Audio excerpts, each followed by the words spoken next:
Pembahasan yang pertama adalah prinsip pengakuan pendapatan. Secara umum, pendapatan diakui pada saat pendapatan telah direalisasikan dan pada saat pendapatan telah diterima dengan memenuhi 3 syarat sebagai berikut. Yang pertama, pendapatan direalisasikan pada saat perusahaan melakukan pertukaran barang atau jasa untuk mendapatkan kas. Yang kedua, pendapatan direalisasikan ketika aktiva yang diterima perusahaan dari pertukaran siap ditukarkan menjadi sejumlah uang. Dan yang ketiga, pendapatan diterima ketika perusahaan telah menyelesaikan pekerjaannya untuk mendapatkan keuntungan. 4 transaksi pendapatan yang diakui berkenaan dengan prinsip pengakuan pendapatan. Yang pertama, pendapatan dari penjualan produk diakui pada tanggal penjualan. Pendapatan dari pemberian jasa diakui ketika jasa tersebut telah dilaksanakan. Pendapatan dari mengizinkan pihak lain untuk menggunakan aktiva perusahaan atau sewa diakui ketika aktiva digunakan. Dan yang keempat, pendapatan dari pelepasan aktiva selain produk diakui pada tanggal pelepasan. Menurut PSAK nomor 23, pendapatan timbul dari peristiwa ekonomi sebagai berikut.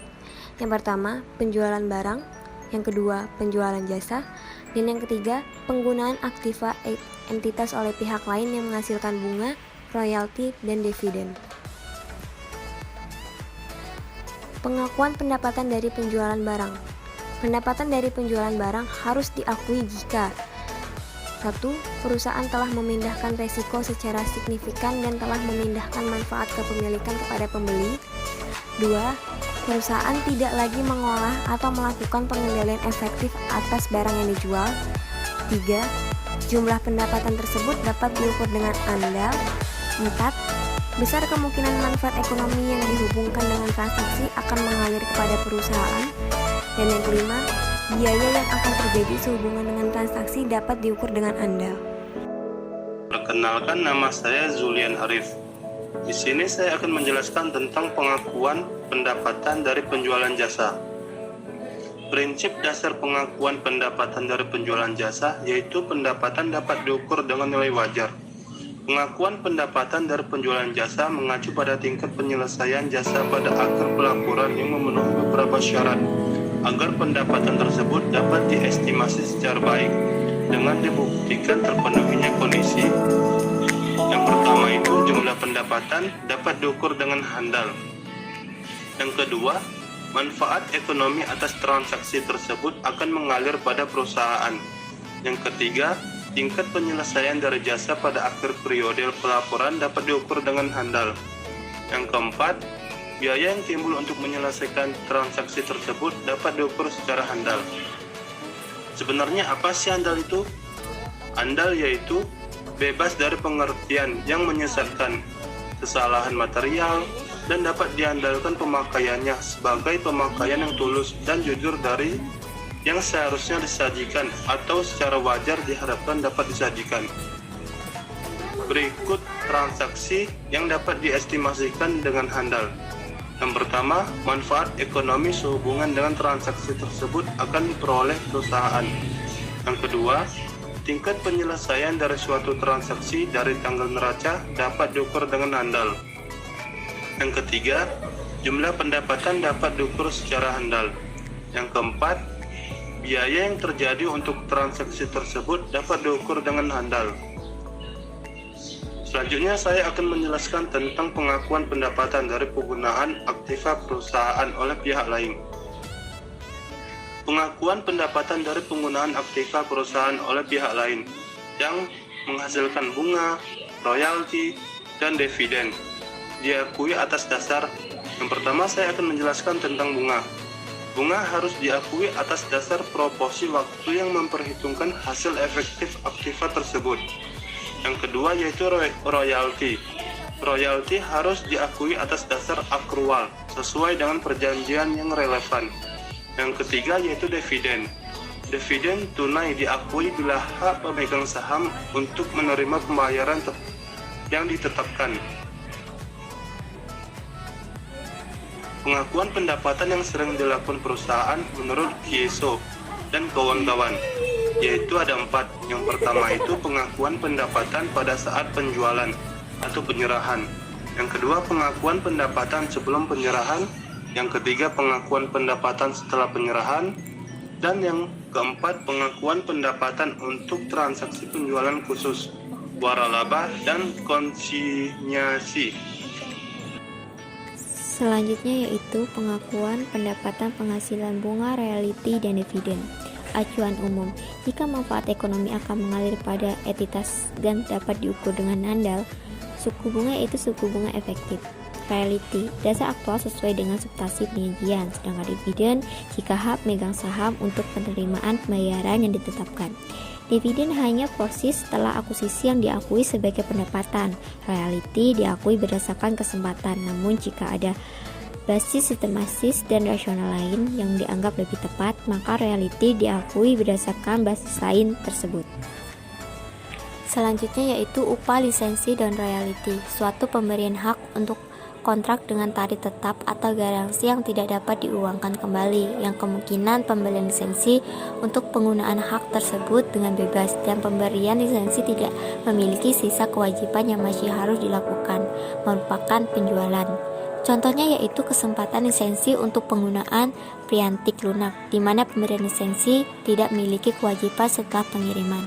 Penghibahan, hak untuk mengadakan pertunjukan film, di mana pemberian lisensi tidak memiliki kendali atas distributor dan mengharapkan untuk penerimaan pendapatan lebih lanjut dari box office. Pada beberapa kasus, apakah upah lisensi akan diterima atau tidak? Sifatnya kontingent, pendapatan diakui ketika terdapat kemungkinan bahwa upah atau royalti akan diterima, yang umum ketika kejadian acuan telah terjadi.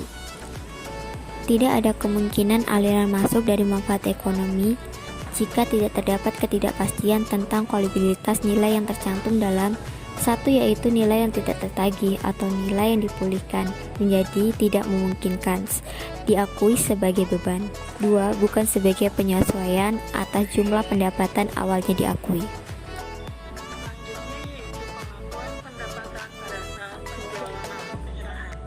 Pendapatan dari aktivitas fabrikasi serta penjualan umumnya diakui pada saat penjualan atau point of sale yang biasanya terjadi penyerahan.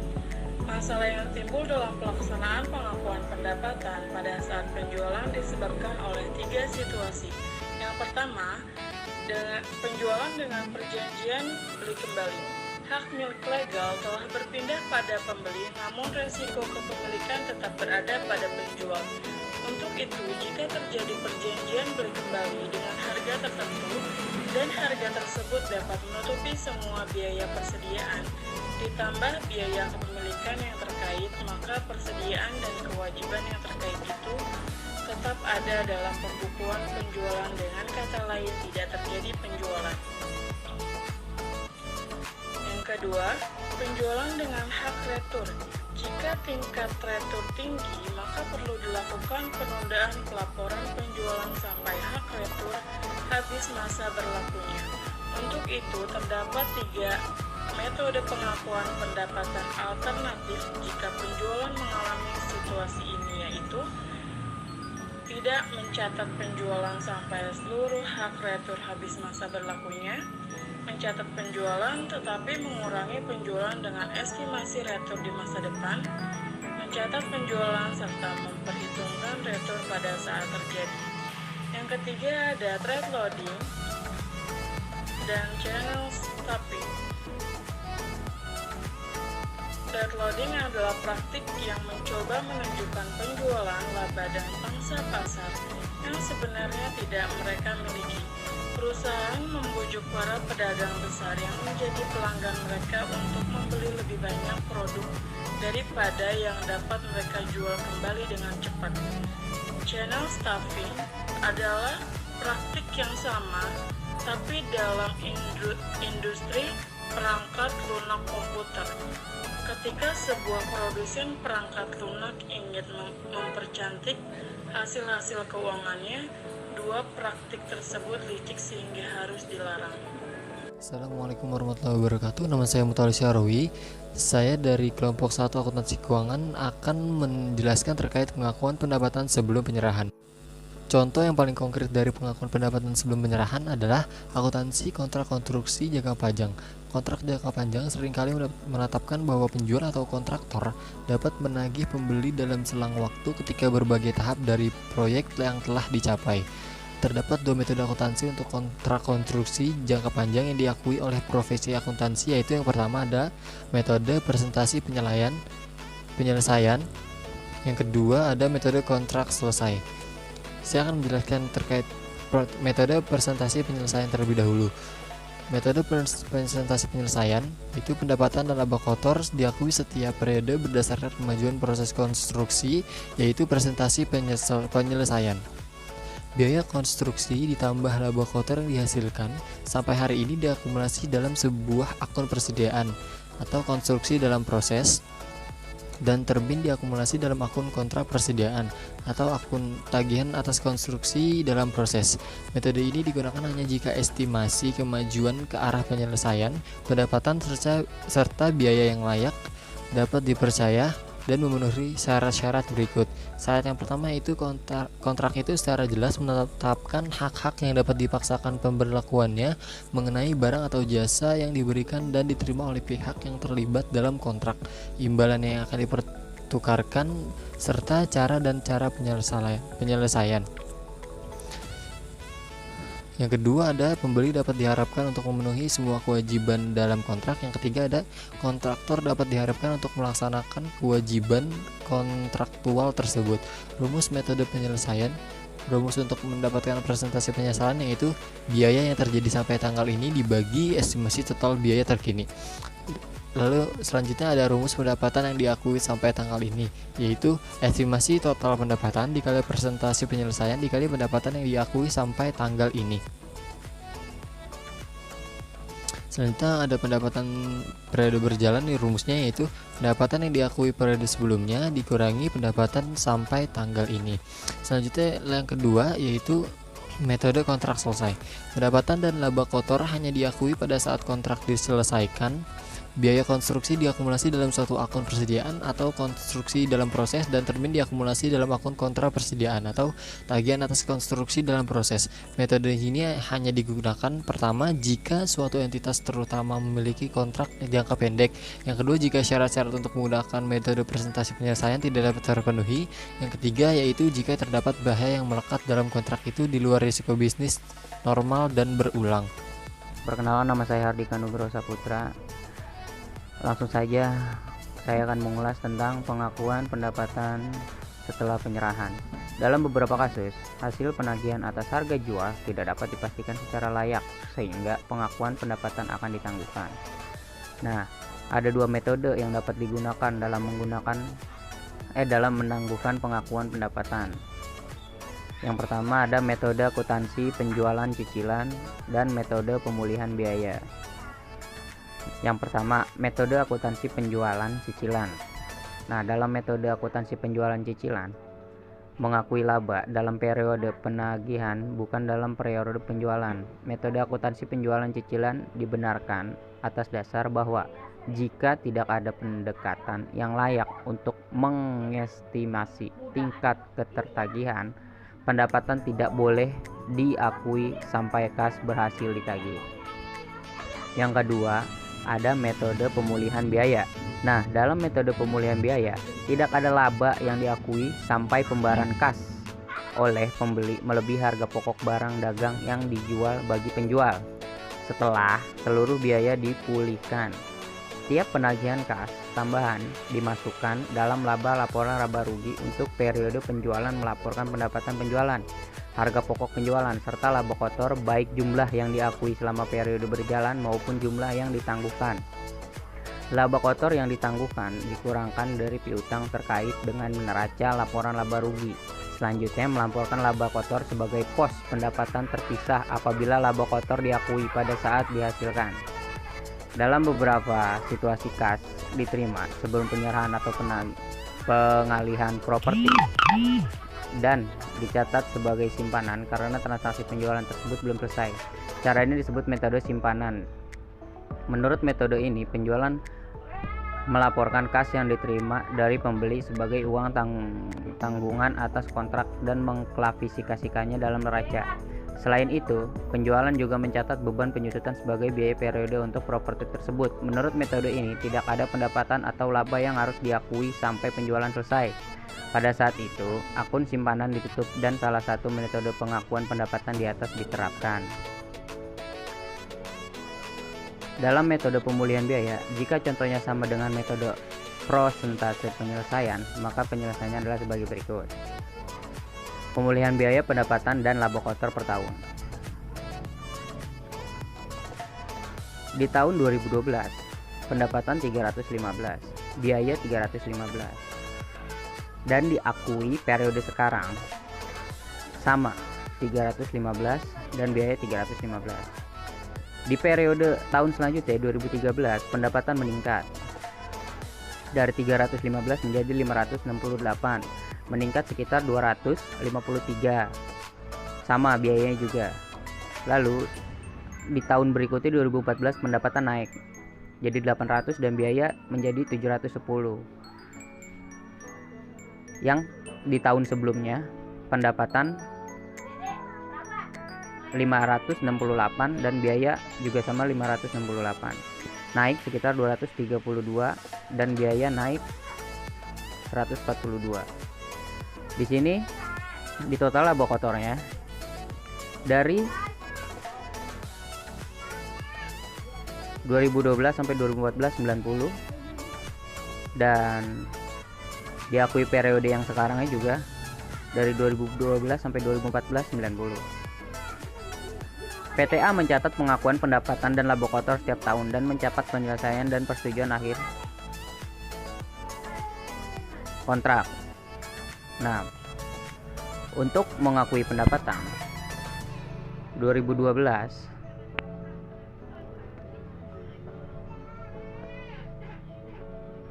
beban konstruksi 315, pendapatan 315. Pada tahun 2013, beban konstruksi 253, pendapatan 253. Nah, laba kotornya adalah 90. Beban konstruksinya ada 142 dan pendapatan 232. Untuk mencatat penyelesaian kontrak, penagihan atas konstruksi dalam proses 800, konstruksi dalam proses 800. Perbandingan laba kotor antara metode presentase penyelesaian dengan metode pemulihan biaya. Tahun 2012, presentase penyelesaian sebesar 45 juta. Pemulihan biaya masih 0. 2013, presentase penyelesaiannya 27 juta. Pemulihan biaya masih 0. 2014, 18 juta. Pemulihan biayanya adalah 90 juta. Nah, di sini diberikan contoh laporan keuangan pemulihan biaya. Itu tercatat dari tahun 2012 sampai 2014. Lanjut ke kerugian untuk kontrak jangka panjang. Kerugian di suatu periode di dalam kontrak yang menguntungkan hanya di metode proses penyelesaian peningkatan biaya yang diperkirakan memerlukan penyelesaian laba kotor yang diakui periode sebelumnya pada periode sekarang. Kerugian pada kontrak yang merugikan terdapat di kedua metode. Perusahaan harus mengakui keseluruhan perkiraan kerugian pada periode sekarang. Kerugian di suatu periode. Pada contoh soal sebelumnya, asumsi PTA memperkirakan biaya untuk menyelesaikan gedung pada tanggal 31 Desember 2013 adalah 221 juta.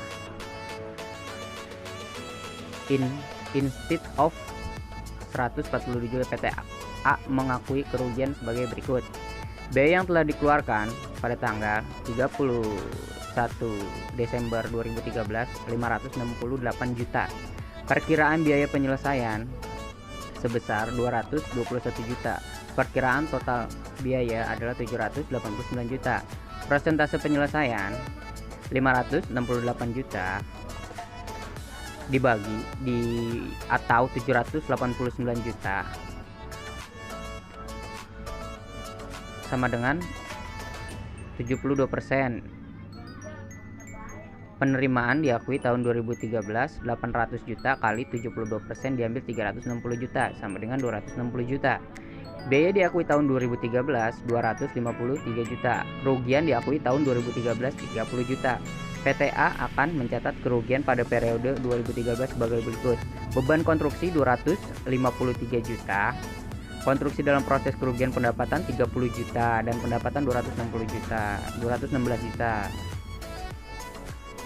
Kerugian dikontrakkan membagikan pada proses penyelesaian. Pada contoh soal sebelumnya, asumsikan PTA memperoleh biaya untuk menyelesaikan gedung pada tanggal 31 Desember adalah 319,5 juta dari 140 juta. Biaya yang telah dikeluarkan pada 31 Desember 2013 568 juta. Perkiraan biaya penyelesaian revisi 319,5 juta. Perkiraan total biaya 887,5 juta. Perkiraan total kerugian 887,5 juta diambil 800 sama dengan 87,5 juta. Presentasi penyelesaian 568 juta atau 887,5 juta sama dengan dibagi jadi 64%. Penerimaan diakui tahun 2013 adalah 152 juta. Dari 800 juta dikali 64% diambil 360 juta. Kerugian diakui tahun 2013 adalah sebagai berikut.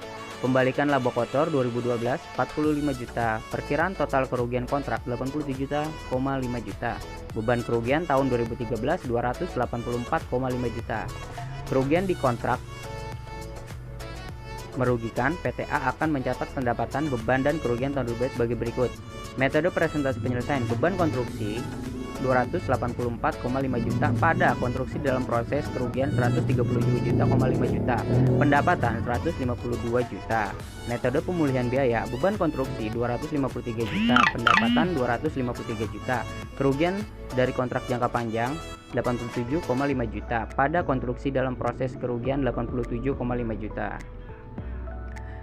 Pengungkapan di laporan keuangan, kontraktor konstruksi harus mengungkapkan: pertama, pendapatan yang diakui selama periode dan metode yang digunakan untuk menentukan pendapatan kontrak dan tingkat penyelesaian. Untuk kontrak yang sedang berlangsung, perusahaan harus mengungkapkan jumlah agregat biaya yang dibebankan dan laba bersih yang diakui, jumlah uang muka, dan jumlah retention. Sekian dari saya, dan selanjutnya akan dibahas oleh rekan saya. Selanjutnya di sini saya akan menjelaskan tentang pengakuan pendapatan untuk transaksi penjualan khusus. Pertama itu adalah waralaba. Waralaba adalah hak-hak untuk menjual suatu produk atau jasa maupun layanan. Perusahaan waralaba memperoleh pendapatan dari sumber-sumber berikut, yaitu dari penjualan waralaba awal dan aktiva atas jasa terkait, dan dari iuran fee berkesinambungan yang didasarkan pada pengoperasian waralaba. Franchisor adalah pihak yang memberikan hak bisnis dalam waralaba, dan franchisee adalah pihak yang mengoperasikan waralaba. Dalam perjanjian waralaba, iuran awal dicatat sebagai pendapatan hanya bila dan ketika franchisor melaksanakan pelaksanaan substansial jasa yang wajib ia laksanakan, dan penagihan iuran dapat dipastikan secara layak. Iuran waralaba yang berkesinambungan diakui sebagai pendapatan saat dihasilkan dan dapat ditagih dari franchisee. Di sini ada 4 jenis waralaba yang berkembang. Yang pertama, pabrikan pengecer, pabrikan grosir, sponsor jasa pengecer, grosir, dan pengecer. Kategori waralaba yang paling cepat pertumbuhannya dan menyebabkan akuntansi yang sesuai ditelaah kembali, yaitu kategori sponsor jasa pengecer. Contoh, restoran, Pizza Hut, atau makanan, McDonald atau KFC. Franchisor adalah pihak yang memberikan hak bisnis dalam waralaba. Biasanya memberikan kepada franchise jasa-jasa berikut ini. Yang pertama, bantuan dalam memilih lokasi, evaluasi laba potensial, pengawasan kegiatan konstruksi, bantuan untuk memperoleh papan nama, perabotan, dan peralatan, jasa pembukuan dan konsultasi, pelatihan karyawan dan manajemen, pengendalian mutu, iklan, dan promosi. Di sini ada juga kewajiban franchisor. Kewajiban lain yang dimiliki franchisor adalah yang pertama, melakukan pembinaan terhadap usaha yang dijalankan franchisee baik secara operasional, manajemen, maupun keuangan. Yang kedua, memiliki pedoman operasi usaha franchise yang dijalankan dan disepakati para pihak. Untuk kewajiban pokok franchisee utamanya ada dua macam, yaitu pertama, membayar fee atau jasa kepada franchisor atas penggunaan nama, merek dagang, atau identitas usaha franchisor. Yang kedua, menjaga kualitas dan nama baik brand image franchisor. Di sini ada beberapa biaya yang timbul dari pelaksanaan perjanjian franchise ini. Biaya tersebut antara lain adalah pertama, royalti. Royalti adalah pembayaran yang harus dilaksanakan oleh pihak franchisee kepada franchisor sebagai imbalan dari pemakaian hak franchise oleh franchisee.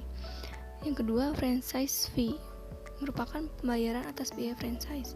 Biasanya pembayaran ini dilakukan untuk jumlah tertentu yang pasti dan dilakukan sekaligus dan dibayarkan pada tahap bisnis franchise akan dimulai atau pada saat penandatanganan akte perjanjian franchise. Yang ketiga, direct expense merupakan biaya langsung yang harus dikeluarkan oleh franchisee sehubungan dengan pengoperasian suatu usaha franchise, misalnya biaya pelatihan manajemen atau keterampilan tertentu. Yang keempat, ada marketing advertising fee, adalah biaya yang harus dikeluarkan untuk memasarkan atau mempromosikan bisnis franchise. Yang kelima, ada assignment fee, yaitu biaya yang harus dibayarkan oleh franchisee kepada franchisor bila akan mengalihkan bisnisnya kepada pihak lain. Biaya ini biasanya meliputi biaya untuk membuat perjanjian serta pelatihan pemegang franchise yang baru karena pengalihan bisnis. Adanya waralaba di sini. Yang kedua adalah konsinyasi. Dalam perjanjian konsinyasi, konsignor pabrikan mengirim barang dagang kepada konsigni yang bertindak sebagai agen yang menerima barang dagang dan setuju untuk menjual dan menjaga barang tersebut. Kas yang diterima dari pelanggan dikirim kepada konsignor setelah dikurangi komisi penjualan dan semua beban yang dapat dikenakan. Pendapatan hanya diakui setelah konsignor menerima pemberitahuan penjualan dan pengiriman kas dari konsigni. Pihak-pihak yang terlibat dalam konsinyasi adalah yang pertama, pengamanat adalah pihak yang menitipkan barang atau pemilik barang. Pengamanat akan tetap mencatat barang yang dititipkannya sebagai persediaan selama barang yang dititipkan belum terjual atau menunggu laporan dari komisioner. Yang kedua, komisioner adalah pihak yang menerima titipan barang dagang. Yang terakhir, ada karakteristik penjualan konsinyasi. Yang pertama, barang konsinyasi tidak boleh diperhitungkan sebagai persediaan komisioner. Yang kedua, tidak boleh ada pengakuan pendapatan pada transaksi antara pengamanat dan komisioner. Yang ketiga, pengamanat bertanggung jawab penuh dengan biaya yang dikenakan kepada barang konsinyasi sampai barang konsinyasi terjual kepada pihak ketiga atau pembeli. Yang keempat, komisioner berhak menjaga barang konsinyasi. Pengungkapan di laporan keuangan. Kontraktor konstruksi harus mengungkapkan satu, pendapatan yang diakui selama periode dan metode yang digunakan untuk menentukan pendapatan kontrak dan tingkat penyelesaian. Yang kedua, untuk kontrak yang sedang berlangsung, perusahaan harus mengungkapkan jumlah agregat biaya yang dibebankan dan laba bersih yang diakui, jumlah uang muka dan jumlah retention. Selanjutnya, pengakuan pendapatan untuk penjualan khusus. Yang pertama itu A. Waralaba. Perusahaan waralaba memperoleh pendapatan dari sumber-sumber berikut, yaitu dari penjualan waralaba awal dan aktiva jasa terikat, dan dari iuran berkesinambungan yang didasarkan pada pengoperasian waralaba. Dari franchisor adalah pihak yang memberikan hak bisnis dalam waralaba. Kedua, franchisee adalah pihak yang mengoperasikan bisnis waralaba. B. Konsinyasi. Dalam perjanjian konsinyasi atau konsignor pabrikan mengirim barang dagang kepada konsigni atau dealer yang bertindak sebagai agen yang menerima barang dagang dan setuju untuk menjual dan menjaga barang tersebut. Kas yang diterima dari pelanggan dikirim kepada konsignor setelah dikurangi komisi penjualan dan semua beban yang dapat dikenakan. Sifat atau jenis pengungkapan yang digunakan perusahaan untuk memberikan informasi kepada pemakai laporan keuangan terbagi menjadi yaitu pengungkapan sukarela atau voluntary disclosure dan pengungkapan wajib atau discretionary disclosure.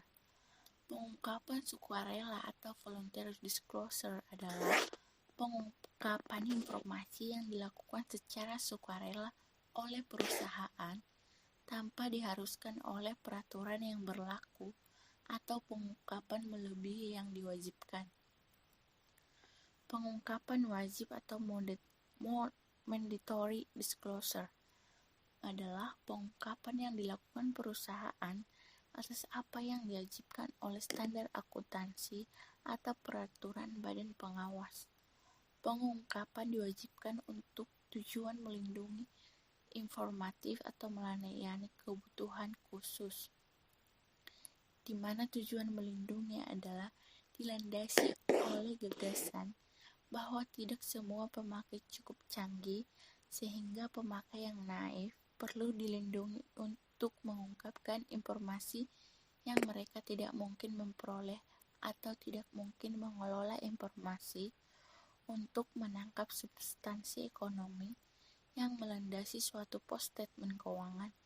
Yang kedua, tujuan informatif dilandasi oleh gagasan bahwa pemakai yang dituju sudah jelas dengan tingkat kejanggihan tertentu. Dengan demikian, pengungkapan diarahkan untuk menyediakan informasi yang dapat membantu keefektifan pengambilan keputusan pemakai tersebut. Yang ketiga, tujuan kebutuhan khusus. Ini merupakan gabungan dari tujuan pelindung publik dan tujuan informatif.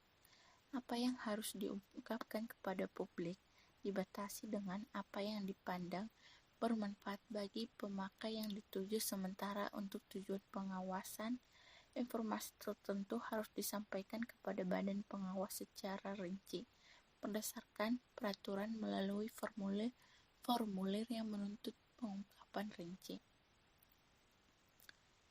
Selanjutnya, pos laporan keuangan. Informasi keuangan dapat diungkapkan melalui statement keuangan dalam bentuk pos atau komponen laporan keuangan, sesuai dengan standar definisi pengukuran, penilaian, dan penyajian. Jenis laporan keuangan adalah yang pertama neraca atau laporan posisi keuangan, yang kedua laporan laba rugi, yang ketiga laporan ekuitas, yang keempat laporan arus kas. PSAK nomor 1 pasal 39 dan 44 misalnya menetapkan pengungkapan pos-pos neraca sebagai berikut. Dalam pasal 39, perusahaan menyajikan aktiva lancar terpisah dari aktiva tidak lancar dan kewajiban jangka pendek terpisah dari kewajiban jangka panjang kecuali untuk industri tertentu yang diatur dalam SAK khusus. Aktiva lancar disajikan menurut keuangan likuiditas, sedangkan kewajiban disajikan menurut urutan jatuh tempo. Dalam pasal 44, suatu kewajiban diklasifikasikan kewajiban jangka pendek jika yang pertama diperkirakan akan diselesaikan dalam jangka waktu siklus normal operasi perusahaan. Yang kedua, jatuh tempo dalam jangka waktu 12 bulan dari tanggal neraca. Semua kewajiban lainnya harus diklasifikasikan sebagai jangka panjang. Ketentuan di atas mengatur tentang format, klasifikasi, dan susunan statement keuangan. Dalam rangka pengungkapan, ketentuan yang lain mengatur tentang pengukuran dan penilaian. Metode pengukuran pengakuan pendapatan. Ada dua hal yang perlu diperhatikan pada saat suatu pendapatan diakui, yaitu pengukuran pendapatan dengan satuan atau ukuran moneter dan penetapan waktu bahwa pendapatan tersebut dapat dilaporkan sebagai pendapatan. Ikatan Akuntan Indonesia memberikan ketentuan mengenai pengukuran pendapatan yang dinyatakan dalam standar akuntansi keuangan yang isinya sebagai berikut. Pendapatan harus diukur dengan nilai wajar imbalan yang dapat diterima. Jumlah pendapatan yang timbul dari suatu transaksi biasanya ditentukan oleh persetujuan antara perusahaan pembeli atau pemakai perusahaan tersebut. Jumlah tersebut dapat diukur dengan nilai wajar imbalan yang diterima atau yang dapat diterima perusahaan dikurangi jumlah diskon dagang dan rabat volume yang diperbolehkan perusahaan. Pendapatan dapat diukur dengan nilai tukar. Ada dua hal yang perlu diperhatikan dalam nilai tukar, yaitu sebagai berikut. 1. Potongan pembayaran dan pengurangan lain dari harga seperti rugi piutang ragu-ragu perlu disesuaikan untuk menghitung net cash yang sebenarnya. Untuk transaksi bukan dengan cash, apabila nilai dari barang yang diserahkan dianggap sama dengan nilai pasar wajar dari barang yang akan diterima, maka nilai tukarnya adalah nilai buku barang yang akan diterima lebih atau kurang dari nilai buku barang yang akan diserahkan. Maka selisihnya nilai pasar barang yang diterima dengan nilai buku barang yang diserahkan merupakan keuntungan. Berikut ini ada berbagai macam dasar pengukuran pendapatan. 1. Cash equivalent. Jumlah rupiah kas penghargaan produk yang terjual baru akan menjadi pendapatan yang sepenuhnya. Setelah produk yang terjual baru akan diproduksi dan penjualan benar-benar terjadi. 2. Nilai setara kas. Jumlah rupiah kas yang diperkirakan atau diterima atau dibayarkan pada masa mendatang dari hasil penjualan aktiva dalam kegiatan normal perusahaan. 3. Harga di bawah harga pasar. Harga pasar yang berlaku sekarang tetap, nilainya di bawah harga semula. Harga pasar. Harga jual bersih yang diperkirakan dikurangi biaya simpanan, biaya penjualan, dan biaya penyerahan produk. 5. Harga kesepakatan. Harga di mana yang merupakan kesepakatan dengan pelanggan dari setiap jumlah rupiah penjualan yang disepakati dengan pelanggan.